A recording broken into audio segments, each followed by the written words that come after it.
আল্লাহ কোরআনে কসম কেটেছেন ওয়াল বাহরিল মাসজুর, ফুটন্ত সাগরের পানির কসম। দুনিয়ার কোন সাগরের পানি গরম না, সব ঠান্ডা, কিন্তু আল্লাহ বললেন ফুটন্ত টকবকে সাগরের পানির কসম আমি খেলাম। অনেক গবেষণা হলো এই সাগরের পানি নিয়ে। আমেরিকান নেভাল একাডেমির এক চিফ ইঞ্জিনিয়ার উনি বললেন কোরআনে পাওয়া গেল টকবকে সাগরের পানির কসম, কিন্তু সাগরের পানি তো ঠান্ডা, এখানে গরম আসলো থেকে। আসলে আল্লাহ সাগরের নিচে যে গরম মজুদ রেখে দিয়েছেন ওইটার দিকে খেয়াল করে বলেছে। তো সে গবেষণা করতে চাইলো, দেখি সাগরের ভেতরে আগুন কই আছে। কোরআন যেহেতু বললো টকবকে সাগরের পানির কসম, আসলে কোনো আগুন টাগুন খুঁজে পাওয়া যায় কিনা।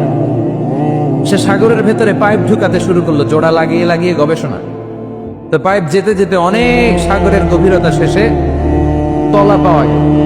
তলার ভেতরে সে ড্রিল করে পাইপ ঢুকাতে লাগে। সে পেয়ে গেল মাটির স্তর, এরপরে পাললিক শিলার স্তর। পৃথিবীর ভিতরে কিন্তু অনেকগুলো স্তর আছে জানেন।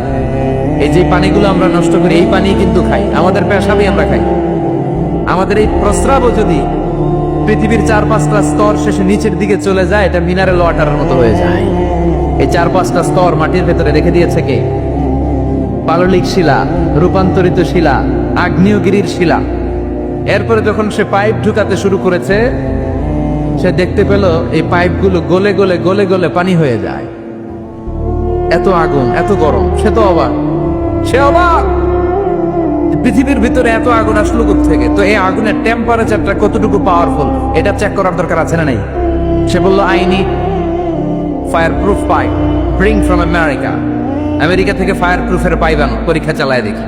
ফায়ার প্রুফের পাইপ আনা হলো, এবার ফায়ার প্রুফের পাইপ ঢুকাইতে শুরু করছে। সাগর শেষে তলা, পাললিক শিলা, রূপান্তরিত শিলা, আগ্নেয়গিরির শিলা। ওই আগ্নেয়গিরির শিলার পরে যখন ফায়ার প্রুফের পাইপ ঢুকাতে শুরু করেছে, যেই পাইপে আগুন ধরে না, সে দেখতে পেল ফায়ার প্রুফের পাইপগুলো গলে গলে ধোঁয়া আর পানি হয়ে যায়।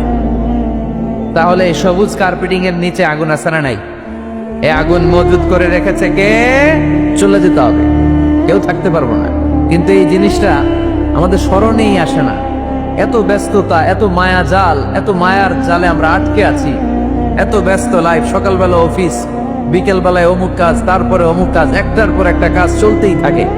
এই ব্যস্ততার কারণে আমাদের জীবনটা সুপার বিজি লাইফ আমরা লিড করছি, আমাদের জন্য সময়ই নাই, কিন্তু চলে যেতে হবে। এজন্য সাইয়েদনা ওমর ফারুক বলছেন মুতু ক্বাবলা আন তামুতু, মরার আগে একবার মরো। হাসিবু ক্বাবলা আন তুহাসাবু আলাইকুম, তোমার হিসাব নেওয়ার আগে তুমি তোমার একবার হিসাব নাও। আমাদের প্রত্যেকের নিজের একটা হিসাব আছে না নাই? কথা বলেন।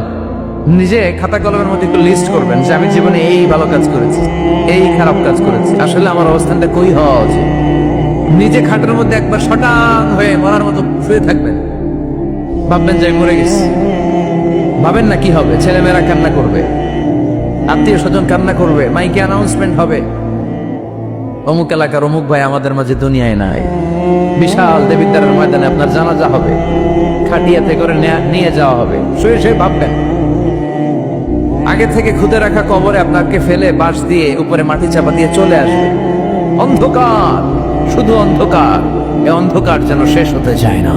This is the nature of life. এই তো জীবন। কথা বলেন ঠিক কিনা? এগুলো ভাবার দরকার আছে না নাই? বিশ্বনবী বললেন এই সূরাটা এমন সূরা মানিআতুন মিন আযাবিল কবর। এই সূরা মুলক যারা তেলাওয়াত করবে তাদের কবরে কোনো আযাব হবে। আজকে থেকে সূরাতুল মুলকের তেলাওয়াত করা যাবে, পারা যাবে।